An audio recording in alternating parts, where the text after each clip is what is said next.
तो चलिए बहुत बहुत स्वागत है आप सभी का हमारे यूट्यूब चैनल पर। देखिए आज की इस वीडियो में बात करने वाला हम लोग class 11th history model set number 1 की। आज हम लोग टर्म 2 एग्जाम का जो मॉडल सेट नंबर 1 हिस्ट्री का उसे हम लोग देखने वाले हैं। ठीक है, इससे पहले तो आपका टर्म 1 का एग्जाम हो चुका है, अब आपका टर्म 2 का बाकी है। देखिए आपका जो प्रश्न पूछे जाएंगे और 1 से लेकर 7 में से आपको 5 का उत्तर देना है। ठीक है, 5 ही जवाब देना है जिसको आपको 2-2 अंक मिलेंगे। ठीक है, और 8 से लेकर 14 के बीच आपको 5 प्रश्नों का उत्तर देना है जिसमें से आपको 3 अंक मिलेंगे।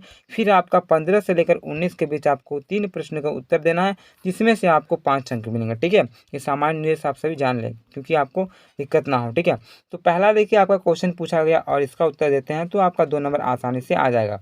पहला जो आपका क्वेश्चन पूछा गया है कि द लास्ट सफर चित्र किसने बनाया। ठीक है, तो लास्ट सफर जो चित्र बनाया था वो बनाया था लियोनार्डो दा विंची।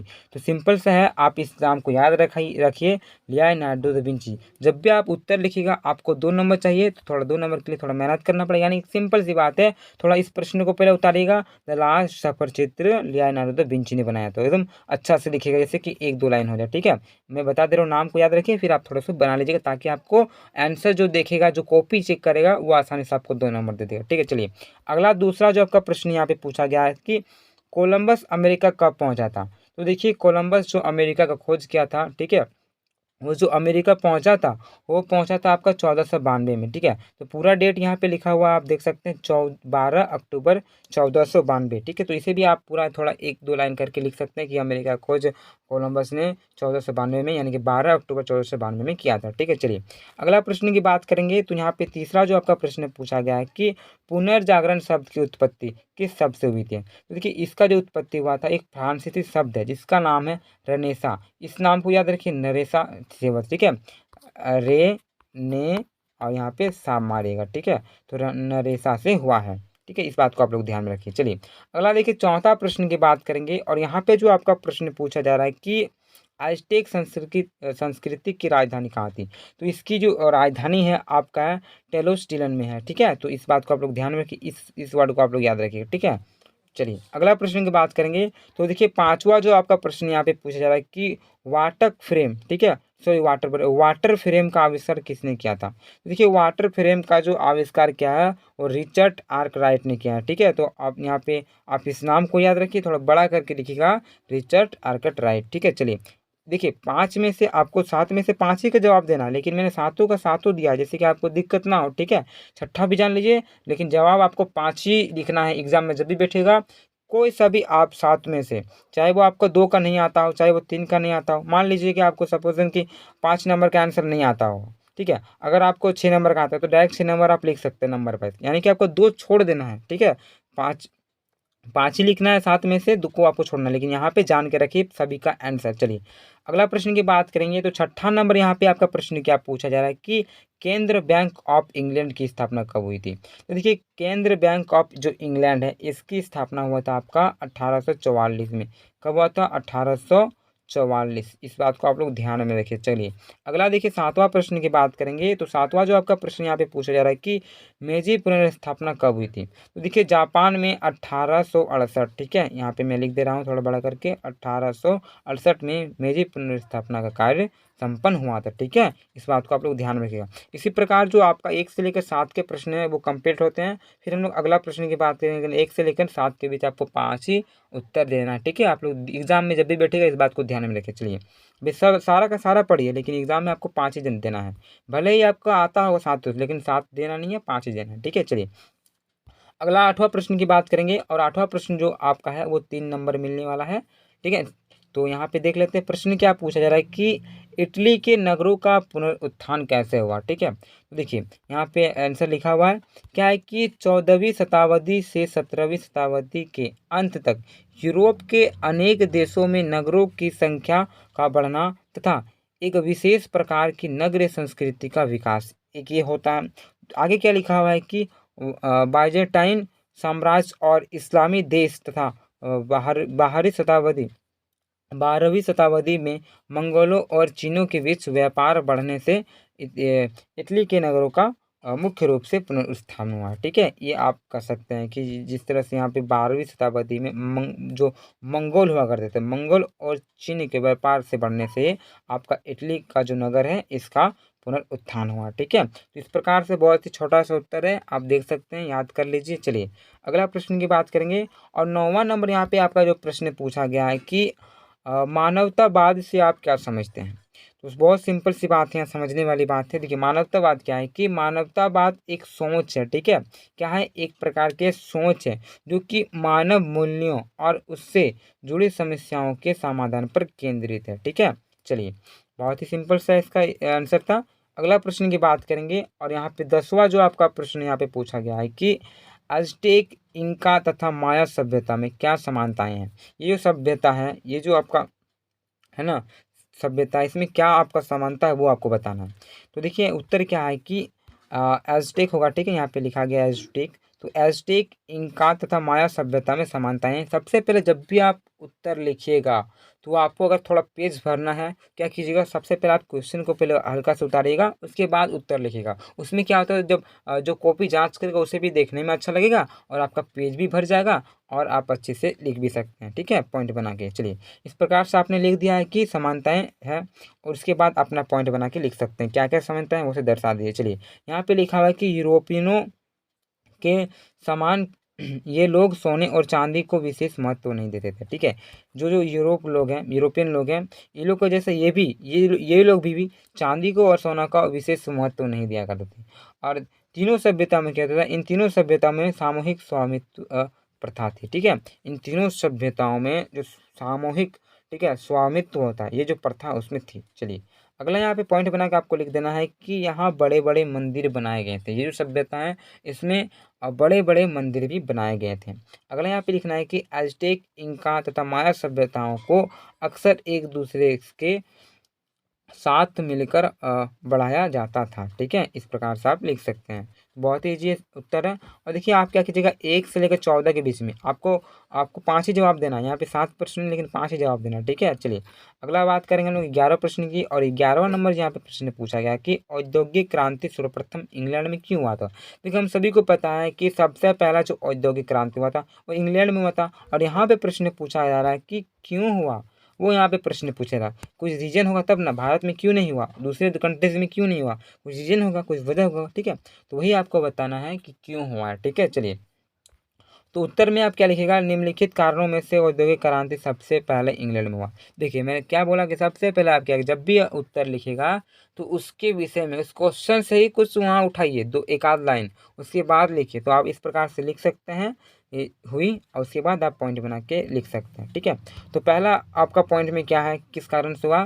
देखिए इंग्लैंड में क्या है कि इंग्लैंड औद्योगिकरण का अनुभव करने वाला पहला देश था। ठीक है, फिर क्या हुआ कि क्योंकि यह एक राजनीतिक रूप से स्थिर देश था और इंग्लैंड में लोहे और कोयले जैसे प्राकृतिक संसाधनों की प्रचुरता थी। यानी कि वहाँ के जो संसाधन है, वहाँ के जो प्राकृतिक संसाधन है वो प्रचुर मात्रा में है। ठीक है, और लोहा और कोयला किसी भी उद्योग के कामकाज के लिए आवश्यक संसाधन है। अब देखिए जहाँ पे लोहा हो, कोयला हो, उद्योग को बढ़ावा देने के लिए उद्योग के जो कार्य होते हैं उसको सफलतापूर्वक बनाए रखने के लिए ये सहयोग करता है। जिस प्रकार से भी झारखंड में कोयला है ना, कोयला, तो कोयला से कितना बिजनेस होता है, दिन रात कितना कोयला निकलता है, कोयला से कई सारे काम भी हो रहे हैं, स्टील है, लोहा है, सारा का सारा काम हो रहा। तो उस प्रकार वहाँ भी जो इंग्लैंड था वहाँ भी सारा का सारा वहाँ पे सुविधाएं थी, वहाँ के प्राकृतिक ऐसे ऐसे जो संसाधन थे उसमें उसको बढ़ोतरी, और उद्योग में तो ये सारा चाहिए और उसमें वो आवश्यकता थी। ठीक है, चलिए आगे यहाँ पे लिख सकते हैं कि इसके बिना कोई उद्योग ही नहीं चल सकता। सही बात है, अगर आपको ये प्राकृतिक संसाधन नहीं है, चाहे वो आपके पास कोयला नहीं है, लोहा नहीं है, तो इसके बिना जो उद्योग है, उद्योग चल पाएगा। अगर लोहा नहीं है तो फैक्ट्री वगैरह चल पाएगा, कोयला नहीं है तो चल पाएगा, बिजली नहीं चल पाएगा, असंभव है। ठीक है, एक प्रकार से हम लोग असंभव भी कर सकते हैं। ठीक है, चलिए अगला यहाँ पे पॉइंट यहाँ पे तीसरा लिखा हुआ है कि इंग्लैंड आर्थिक रूप से मजबूत देश है। आर्थिक रूप से मतलब किसी भी देश को अगर होना चाहिए तो उसे पैसा भी उसके पास होना चाहिए, यानी कि कुछ पैसे भी होना चाहिए, तो वो आर्थिक रूप से भी बहुत ही मजबूत था। ठीक है, अगला आप लिख सकते हैं कि अंग्रेज विदेशों से व्यापार करते थे, यानी कि अंग्रेज जो है ना वो एक देश के अलावा दूसरे देश से भी व्यापार करते थे। उनके पास बहुत बड़ी बड़ी ठीक है, बड़ी संपत्ति थी जो कि उद्योग के कामकाज के लिए आवश्यक थी। बड़ी संपत्ति थी जो उद्योग में लगा देती थी। फिर आप लिख सकते हैं कि इंग्लैंड कि विश्व के कई देशों के साथ व्यापारिक संबंध थे, यानी कि वो एक देश से अपना व्यापार नहीं करते थे, कई देशों से व्यापार संबंध करते थे। और जब व्यापार से संबंधित होंगे, कनेक्ट होंगे, तो सिंपल सी बात है, फैक्ट्री वगैरह लगाया जाएगा तो उसका और बढ़ोतरी होगा। ठीक है, आगे लिख सकते हैं कि उनके पास बहुत परिवहन सुविधा उपलब्ध है। परिवहन यानी कि आवागमन के लिए, चाहे वो हेलीकॉप्टर हो, चाहे वो गाड़ी हो, चाहे वो रेलगाड़ी हो, जो भी आपका साधन हो, आवागमन के लिए वो उपलब्ध होना चाहिए। ठीक है, आगे आप लिख सकते हैं कि इसके जरिए वे अपने उत्पाद को दूसरे देशों से बाजार में भी बेचते थे। अब देखिए, आपके परिवहन के जब साधन होंगे, सारा का आपका संसाधन उपलब्ध होगा, तो एक स्थान से दूसरे स्थान ले जाने के लिए वो आपको दुविधा नहीं होगा, बहुत ही अच्छी प्रकार से वहाँ सुविधाएं होंगी। ठीक है, फिर आप लिख सकते हैं पॉइंट कि इंग्लैंड में सस्ते दर पर श्रम बल उपलब्धता थी। तो इस प्रकार से जो भी एक फैक्ट्री को चलाने के लिए जो भी चीज़ आवश्यकताएं होती हैं, अगर आप उसे भी लिखते हैं, अगर घुमा के लिखते हैं, तो वो डायरेक्टली समझ में आ जाएगा। ठीक है, तो यही एक रीज़न था कि जो औद्योगिकरण हुआ था इंग्लैंड में सर्वप्रथम, इसी रीजन से हुआ था, क्योंकि वहाँ पे सबसे पहले पैसा की कमी नहीं था, पैसा था, साथ ही साथ वहाँ के जो संसाधन थे, जो प्राकृतिक संसाधन, जो प्राकृतिक की देन है, ठीक है, ईश्वर ने खुद दिया है, वो उनके पास भरपूर मात्रा में थे। तो सारा का सारा चीज़ वहाँ उपलब्ध था, इसलिए वो सबसे पहले वहाँ पे किया और फैक्ट्री वैक्ट्री लगाना पाया। ठीक है, चलिए तो चलिए बात कर लेते हैं 12वां प्रश्न की। पूछा जा रहा है कि औद्योगिक क्रांति के समय हुए 5 प्रमुख आविष्कार और उनके आविष्कारक के नाम बताएं। यानी कि जिस समय औद्योगिक क्रांति चल रहा था, उस समय कुछ ऐसे आविष्कार का नाम बताना है, साथ ही साथ उसका आविष्कार कौन किया वो भी आपका बताना। ठीक है, तो बहुत ही ईजी है। देखिए, एक और आपका लिखा हुआ है आविष्कार, दूसरी और आपका आविष्कारक। ठीक है, सिंपल सी बात है। पहला जो हम लोग देखेंगे वो देखेंगे स्पेनिंग जेनी मशीन। देखिए, स्पेनिंग जेनी मशीन है, उनकी जो स्थापना क्या है, या तो फिर उसके आविष्कारक है वो है आपका हारग्रीव्स। ठीक है, कौन? हारग्रीव्स। तो स्पेनिंग जेनी के आविष्कारक हैं हारग्रीव्स। इसी और हमको दूसरा देख सकते हैं, तो दूसरा जो आपका है कि भाप का इंजन। तो देखिए, भाप का इंजन है और इसके आविष्कारक हैं, भाप के इंजन के आविष्कारक कौन है? वह है जेम्स वाट। ठीक है, तो जेम्स वाट, इस बात को आप लोग ध्यान में रखिए, भाप के इंजन के आविष्कारक। तीसरा यहाँ पे लिखा है फ्लाइंग शटल। ठीक है, क्या है? Flying shuttle. और इसकी जो आविष्कारक की बात कर सकते थे, जॉन के है। ठीक है, कौन? जॉन के।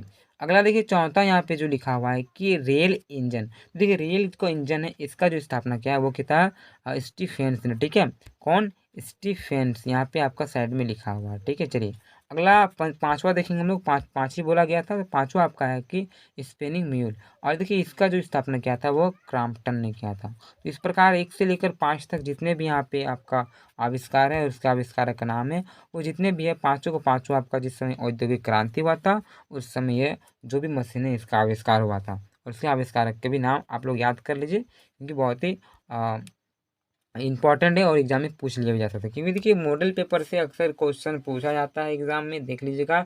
आपका टर्म 1 में भी बहुत सारे पूछा था और क्लास 12 में भी बहुत सारा पूछा था। ठीक है, चलिए तो चलिए बात कर लेते 13वां प्रश्न की। पूछा जा रहा है कि कोरिया ने 1997 में विदेशी मुद्रा संकट का सामना किस प्रकार से किया। तो देखिए, 1997 का जो दौर था, उस समय जो भी संकट आया होगा कोरिया में मुद्रा से रिलेटेड, उससे कैसे सामना किया वो आपको बताना। ठीक है, तो बहुत सिंपल सा आंसर है और समझने का भी प्रयास करेंगे इसे। देखिए, क्या हुआ कि कोरियाई वित्तीय संस्थानों ने अपने अल्पकालिक दायित्वों का सामना करने में मदद के लिए कोरियाई सरकार ने अपनी सीमित विदेशी मुद्रा भंडार का उपयोग किया। ठीक है, फिर आप यहाँ पे 1 नंबर 2 नंबर टाइप का पॉइंट बना के वो लिख सकते हैं। फिर गया कि एशियाई वित्तीय संकट का एक दौर था जो कि पूर्वी एशिया और दक्षिण पूर्वी एशिया में जुलाई 1997 में फैल गया। यानी कि जो आपका पूर्वी एशिया था और दक्षिण पूर्वी एशिया था, इसमें 1997 के समय पूरा का पूरा यहाँ पे फैल गया ये संकट। ठीक है, आगे क्या आपको लिखना है कि इस संकट के कारण दुनिया भर में आर्थिक मंदी की संभावना जन्म लेने लगी। पूरे दुनिया भर में मंदी का यहाँ पे जन्म हुआ। ठीक है, फिर आप तीसरा लिख सकते हैं कि कोरियाई वित्तीय संस्थानों ने अपने अल्पकालिक दायित्वों का सामना करने में मदद के लिए कोरियाई सरकार ने अपने सीमित विदेशी मुद्रा भंडार का उपयोग किया। तब वहाँ पे संकट आया, ठीक है, विदेशी मुद्रा से रिलेटेड, तो उन्होंने क्या किया, जो उसका जो मुद्रा था, उस मुद्रा भंडार से उन्होंने इसका उपयोग करके इस संकट का सामना किया। ठीक है, इस प्रकार से आप लिख सकते हैं। तो चलिए बात कर लेते हैं अब 14वां प्रश्न की। पूछा जा रहा है कि भारत की खोज में वास्को डी गामा की क्या भूमिका है। ठीक है, तो भारत की खोज में वास्को डी गामा की क्या भूमिका है, उसका आपको वर्णन करना, उसके बारे में बताना। तो देखिए सिंपल से एक प्रश्न यहाँ पे बनता है कि भारत का खोज किसने किया। अक्सर ये प्रश्न लोग सुनते रहते हैं, तो देखिए हम सभी बोल देते हैं कि भारत का खोज वास्को डी गामा ने किया है। ठीक है, तो देखिए भारत का खोज वास्को डी गामा नहीं किया है, वो सिर्फ और सिर्फ रास्ता निकाला है। इससे पहले भी भारत था और भारत के बारे में बहुत कोई लोग जानते भी थे। ठीक है, तो ये सिर्फ और सिर्फ एक रास्ता निकाला वास्को डी गामा ने। ठीक है, चलिए पूरा का पूरा हम लोग उत्तर को पहले देखते हैं। क्या है कि यूरोप के नाविक एक ऐसे देश के समुद्री मार्ग की खोज करने के लिए निकल पड़े जिसके बारे में सुना बहुत था लेकिन देखा नहीं था। ठीक है, इनके बारे में बहुत सुना है लेकिन उसे देखा नहीं है। और इन नाविक में से एक का नाम स्टोफर्ड कोलंबस था। ठीक है, जो कि इटली के निवासी थे। स्टोफर्ड कोलंबस जिसके बारे में बात की है, वो इटली के निवासी हैं। भारत का समुद्री मार्ग खोजने निकले। ठीक है, कोलंबस अटलांटिक महासागर में भ्रमित हो गए और अमेरिका की तरफ पहुंच गए। क्या हुआ कि भारत का खोज में सबसे पहले निकला तो कोलंबस, लेकिन खोजते खोजते खोजते वो उनको भारत नहीं मिला और वो पहुंच गए अमेरिका। ठीक है, और वो कहाँ पहुंच गए, अमेरिका पहुंच गए। कौन, कोलंबस। और कोलंबस को लगा कि अमेरिका ही भारत है। जब वहाँ पे पहुंच गए तो उनको लगा कि ये जो है यही भारत है। ठीक है, इसी कारण वहाँ के मूल निवासी को रेड इंडियन के नाम से भी जाना जाने लगा। ठीक है, वहाँ के जो निवासी हैं उसे रेड इंडियन के नाम से भी जाना जाने लगा। कोलंबस की यात्रा के करीब 5 साल बाद पुर्तगाल के नाविक वास्को डी गामा जुलाई आपका 1498 में भारत का समुद्री मार्ग खोजने निकले। वास्को डी गामा ने समुद्र के रास्ते कालीकट पहुंचकर यूरोप वासियों के लिए भारत पहुंचने का एक नया मार्ग खोज लिया। ठीक है, यहाँ पे नार्ग है, मार्ग होगा। ठीक है, तो इसी प्रकार सबसे पहला तो यहाँ पे कोलंबस निकला था भारत का खोज के लिए। और भारत का खोज करते करते वो कहाँ पहुँच गया, वो पहुँच गया अमेरिका। और वहाँ पहुंचने के बाद पता चला कि ये भारत नहीं है। ठीक है, तो उसके 5 साल बाद यहाँ पे पुर्तगाली है, एक पुर्तगाली जिनका नाम है वास्को डी गामा, वो अब निकल के भारत की खोज में है और उन्होंने खोज भी लिया समुद्र की मार्ग द्वारा। ठीक है, और आगे क्या लिखा कि वास्को डी गामा ने यूरोप के, ठीक है, लुटेरों, शासकों और व्यापारियों के लिए एक रास्ता बना दिया था। इसके बाद भारत पर कब्जा जमाने के लिए यूरोप के कई व्यापारी और राजाओं ने कोशिश की और समय समय पर भी आए और उन्हें किया। ठीक है, क्या हुआ कि जब वास्को डी गामा ने भारत का खोज कर दिया तो पहले तो रास्ता नहीं था। अब जब रास्ता हो गया तो सभी लोग आने लगे, चाहे वो आपका लुटेरा हो, चाहे वो शासक हो, चाहे वो व्यापारी हो। व्यापार के माध्यम से भी तो यहाँ से बहुत कुछ ले जाया गया है ना। तो विभिन्न प्रकार से बहुत सारे रणनीति के तहत भारत से बहुत सारे सामान, भारत के सामान को विदेशों में ले गया गया है। ठीक है, चलिए तो इस प्रकार वास्को डी गामा की क्या भूमिका है वो आपको बता देना है। किस प्रकार वो कालीकट में आए, कहाँ बंदर का नाम याद रखिएगा, कौन सा, कालीकट बंदरगाह, इस नाम को आप लोग याद रखिएगा। ठीक है, कहाँ पहुंचे थे, कालीकट में। चलिए अगला बात करेंगे 15वां प्रश्न की। और यहाँ पे जो आपका प्रश्न क्या पूछ रहा है आगे, यहाँ पे कुछ और भी यहाँ प्रश्न देख सकते हैं। क्या लिखा हुआ है कि भारत के केरल राज्य के लोगों का धर्म बदलने से में महत्वपूर्ण भूमिका निभाई। देखिए साथ ही साथ यहाँ के जो धर्म है, धर्म को भी वहाँ पे आपका बदलने का प्रयास किया गया। पुर्तगालियों की वजह से ब्रिटिश लोग भी यहाँ आने लगे। अब जो पुर्तगाली है, पुर्तगाली की वजह से जो ब्रिटिश है, जो अंग्रेज है, जो हम लोग प्रशासन की रास्ता मिल गया, वो भी आ गए यहाँ पे। और अंततः 1615 में ये क्षेत्र ब्रिटिश अधिकार में आया। और 1698 में यहाँ के फ्रांसीसी बस्तियों में बसी फ्रांस और ब्रिटेन के बीच युद्ध काल में इस क्षेत्र का सत्ता बदलने लगी। और जैसे जैसे पुर्तगाली ने, अब मैंने बताया कि अब रास्ता खोज दिया, रास्ता खोजने के बाद अब इंग्लैंड वाले सभी आने लगे और धीरे धीरे भारत का थोड़ा थोड़ा यहाँ पे शोषण होने लगा। ठीक है, चलिए अगला बात करेंगे 15वां प्रश्न की। और यहाँ पे आपका 15वां प्रश्न जो कि आपका 5 नंबर के लिए है और 15 से 19 में से आपको 3 ही प्रश्न का उत्तर देना है, जो कि आपके 5 अंक रहेंगे। ठीक है, देखिए 15वां जो आपका प्रश्न पूछा जा रहा है कि पुनर्जागरण के उदय और विकास का कारण बताएं। ठीक है, दोनों बताना है, उदय का जो विकास का कारण बताएं, रीजन बताना है आपका। ठीक है, तो सबसे पहले आप उत्तर लिखिएगा और यहाँ पे आप लिख सकते हैं कि पुनर्जागरण किसी एक व्यक्ति, स्थान, विचारधारा अथवा आंदोलन के कारण संभव नहीं हो पाया। ठीक है, इसके उद्देश्य और विकास में असंख्य व्यक्तियों के सामूहिक ज्ञान एवं विविध देशों की विभिन्न परिस्थितियों का महत्वपूर्ण योगदान है। क्योंकि एक किसी विशेष पर्सन का यहाँ पे योगदान नहीं है, सभी का योगदान है। ठीक है, अतः हम लोग कह सकते हैं, अतः पुनर्जागरण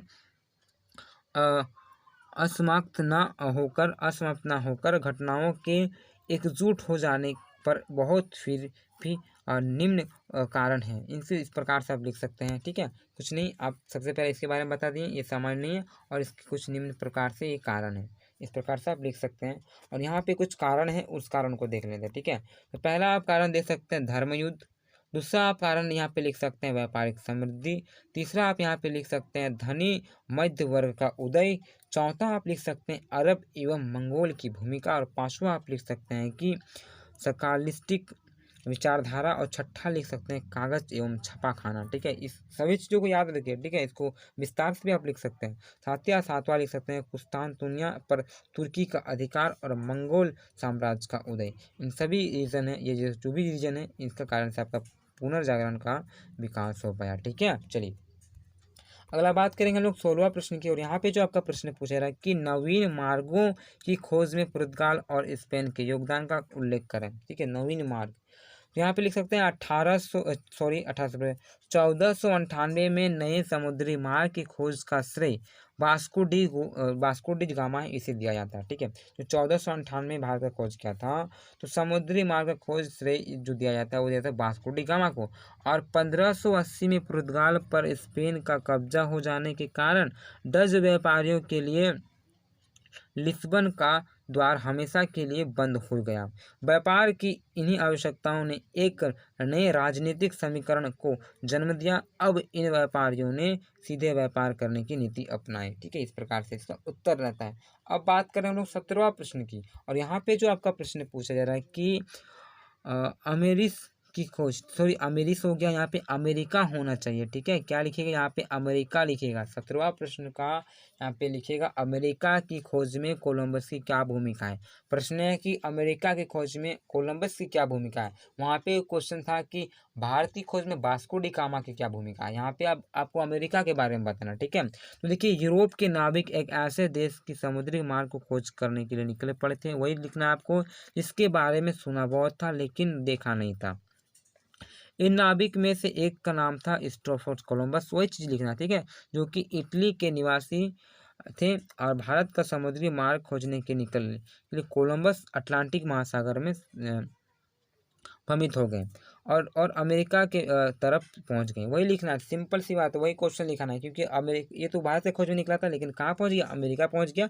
सिंपल सी बात, कोलंबस को लगा कि अमेरिका ही भारत है, इसी कारण वहाँ के मूल निवासी को हम लोग रेड इंडियन के नाम से भी जानते हैं। ठीक है, तो वही चीज़ लिख देना है आपको, किस प्रकार से वो पहुँच गए। निकले कहाँ थे, भारत से खोज में, लेकिन पहुँच कहाँ गए, वो अमेरिका पहुँच गया था और वहाँ पर उसका खोज कर दिया। ठीक है, कहाँ कब क्या था, वो 1492 आपका वो 92 होगा। ठीक है, इस बात को खाली डेट को याद रखिएगा, 1492 में क्या था और भारत का खोज किया था 1498 में। इस चीज़ को आप लोग याद रखेंगे। चलिए अगला बात करेंगे हम लोग 18वां प्रश्न की। और 18वां नंबर जो आपका प्रश्न पूछा जा रहा है कि औद्योगिक क्रांति के समय किए गए आविष्कार को, ठीक है, आविष्कार को दिलचस्प विशेषता क्या है। तो जो भी आविष्कार हुआ था इसमें क्या दिलचस्प विशेषताएं, विशेषताओं को आपको बताना। ठीक है, देखिए उत्तर है कि इन आविष्कारों के कारण अनेक उद्योग जैसे कि लोहा, इस्पात उद्योग, कपड़ा उद्योग, जहाज निर्माण उद्योग के काफ़ी प्रोत्साहन मिला। ठीक है, जब ये जो आविष्कार हुआ इसमें से आपका उद्योग होते हैं, जैसे कि आपका कपड़ा उद्योग हो गया, इसे प्रोत्साहन मिलने लगा, जहाज उद्योग हो गया, इसे प्रोत्साहन मिलने लगा, लोहा उद्योग, सभी को यहाँ पे प्रोत्साहन मिलने लगा। ठीक है, यानी बढ़ावा देने लगा। और यहाँ पे लिख सकते हैं कि इन आविष्कारों के फलस्वरूप वाणिज्यवाद और उपनिवेशवाद का प्रभाव पड़ गया। और इन आविष्कारों को के लिए वैज्ञानिकों ने नहीं बल्कि साधारण लोगों ने प्रयास किए।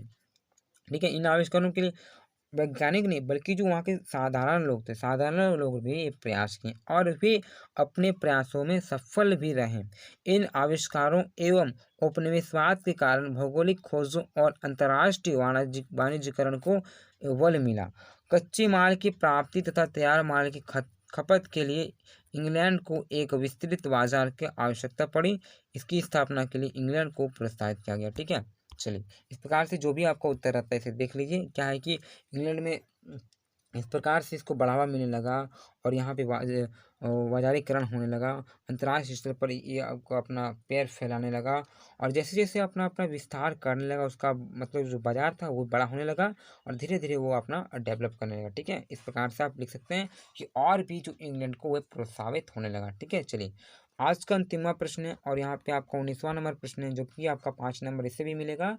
ठीक है, चलिए और यहाँ पे प्रश्न पूछा जा रहा है कि पश्चिमी शक्तियों द्वारा पेश की गई चुनौतियों का सामना चीन, ठीक है, जो छिग है, छिग राजवंश कैसे किया वो आपको बताना है।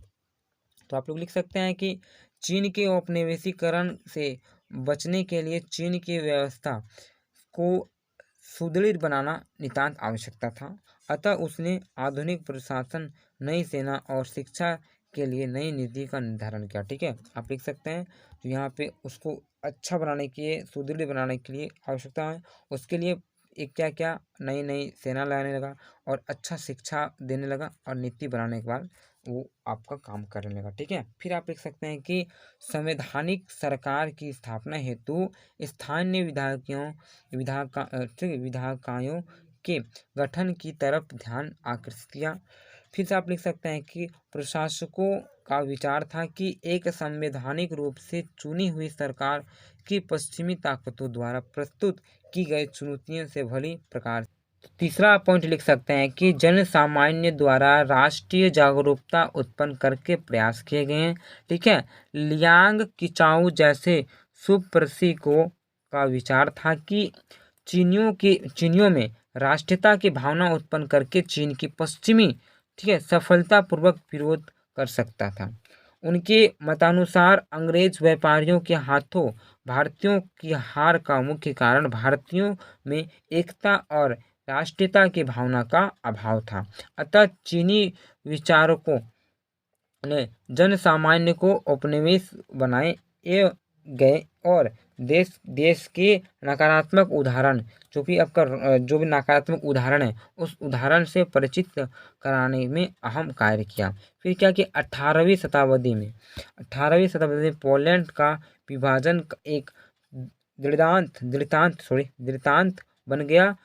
सर्वविदित है कि 1890 के दशक में, ठीक है, ये दशक आपका 1890 के दशक में चीन में पोलैंड शब्द का प्रयोग एक क्रिया स्वरूप टू पोलैंड रूस, यानी कि आपका बेलारूस अर्थात हमें विभाजन करने का किया जाने लगा। ठीक है, इस प्रकार से आपको जो भी उत्तर है आप लोग देख लीजिए और इसे आप थोड़ा रट याद कर लीजिएगा। ठीक है, इतिहास से थोड़ा इतिहास में लगता है क्योंकि चैप्टर का जो भी पढ़िएगा थोड़ा अच्छे से समझ में आएगा और इतिहास में कुछ ऐसे ही होते हैं, थोड़ा आपको याद करना होगा। ठीक है, अब याद नहीं कीजिएगा तो आपको समझ में नहीं आएगा। ठीक है, तो चलिए इसी प्रकार को आपका जो मॉडल सेट नंबर 1 होता है वो हिस्ट्री का समाप्त होता है। इससे पहले मैंने आपका हिंदी का बनाया था, अगर आप सभी ने हिंदी का नहीं देखा है तो हिंदी का देख सकते हैं।